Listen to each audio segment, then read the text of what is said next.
Hello les gars, j'espère que vous allez bien. Aujourd'hui, nous allons, comme tous les jours, nous allons parler d'un nouveau truc, mais nous allons rentrer dans plus de détails parce que j'ai vu plusieurs vidéos sur YouTube qui parlaient un peu de la même technique dont je vais vous parler aujourd'hui, mais ils ne donnent pas plus de subtilité. Et comme vous le savez, moi je suis pour la transparence, donc aujourd'hui je vais vous montrer dans les moindres détails comment travailler avec ces techniques là, d'accord? Avant de commencer, je vais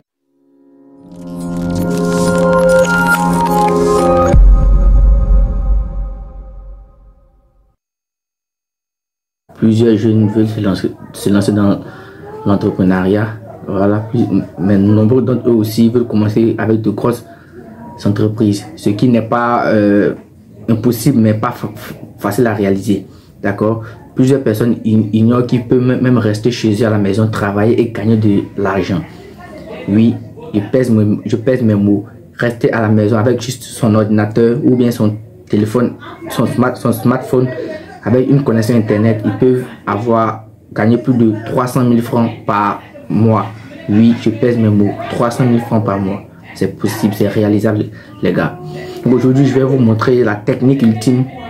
Voilà, quelques petits secrets qu'il faudrait mettre en place pour pouvoir réaliser 300 000 francs de chiffre d'affaires par mois et voire même plus.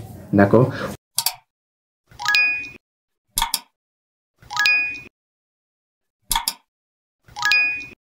Aujourd'hui, nous allons parler de freelancing, les gars. Le freelancing. Certains, ce n'est pas nouveau, mais pour d'autres, ça l'est.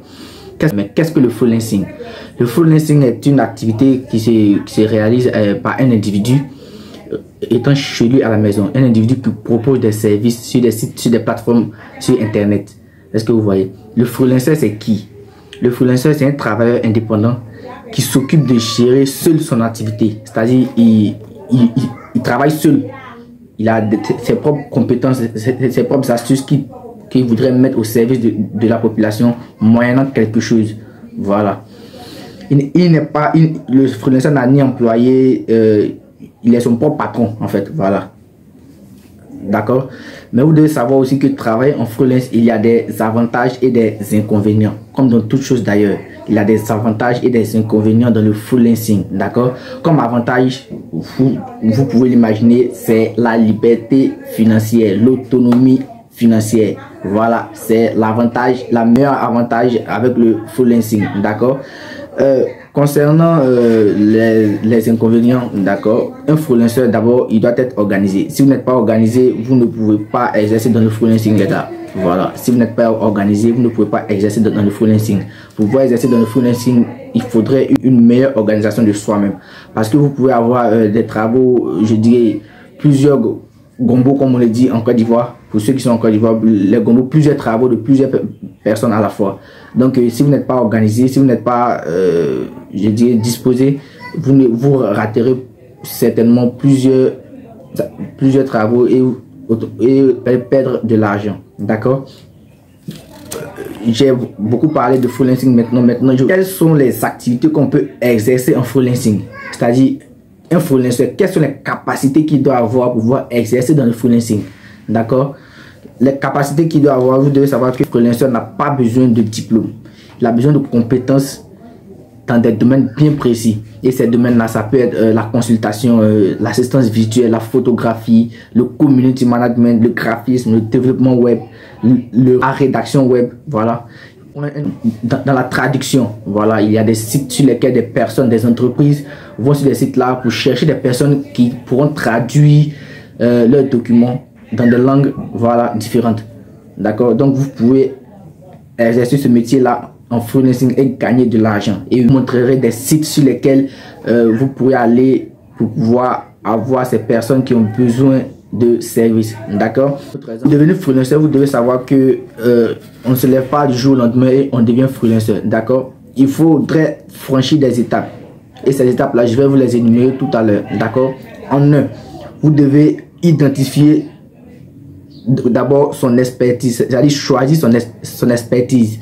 Donc pour des graphistes par exemple, les graphistes ils sont spécialisés, ils sont experts dans la création graphique, des logos, des affiches, des flyers et tout ça. Donc ils peuvent mettre cette expertise là en valeur moyennant de l'argent auprès des services, auprès des entreprises et même des particuliers. D'accord? La deuxième étape, c'est identifier son marché et sa cible. C'est-à-dire, vous ne pouvez pas vendre à tout le monde. Ça, c'est une technique marketing que je vous donne, mais c'est pas grave. On va faire un peu de marketing, c'est pas grave. Identifier son marché et sa cible. D'accord? On ne peut pas vendre à tout le monde. Vendre à tout le monde, c'est vendre à n'importe qui. Comme le dit l'adage, plaire à tout le monde, c'est plaire à n'importe qui. D'accord? Vous devez choisir des cibles, des personnes à qui vos services seront destinés. D'accord? Et la troisième étape, c'est créer son offre.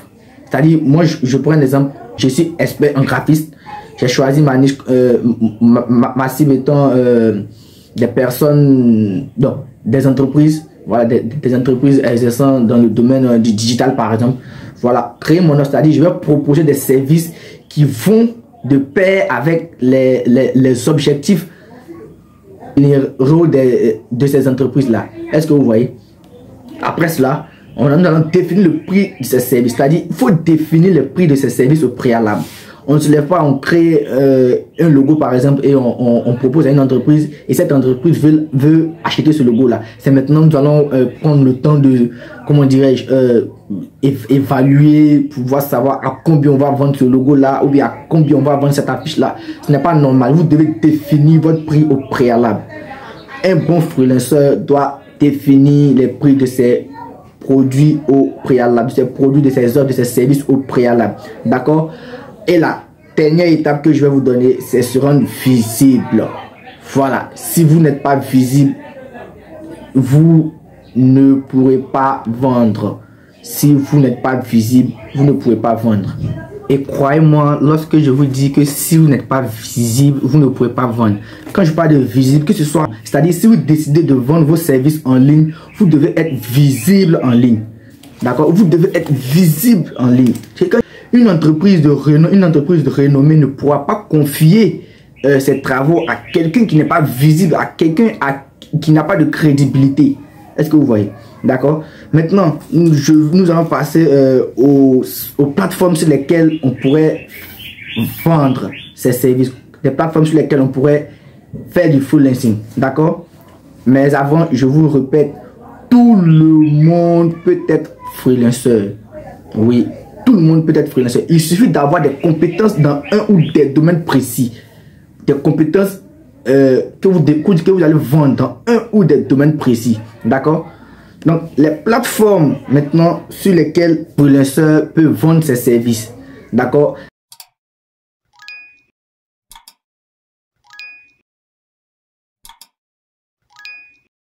La première plateforme que je vais vous donner, c'est Fiverr. Fiverr. Que vous soyez sur sur PC, ordinateur ou sur smartphone plutôt, vous pourrez télécharger l'application Fiverr ou aller sur le site internet de fiverr.com. D'accord? Le deuxième site que je pourrais vous donner, c'est coder.com.